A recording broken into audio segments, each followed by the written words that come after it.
Beidzot esmu mājās Jēkabpilī, un te ir stārķis, kas staigā pa pļauju. Tik jauki, viņi ļoti patīk. Te ir dārzs.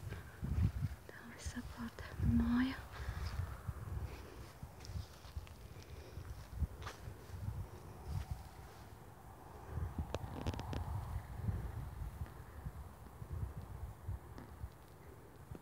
Tiešām superīgi, ko tādu redzēt laukos.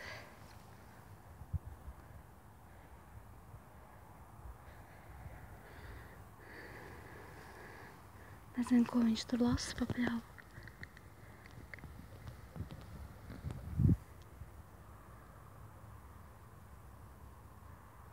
Ko viņš tur ēda.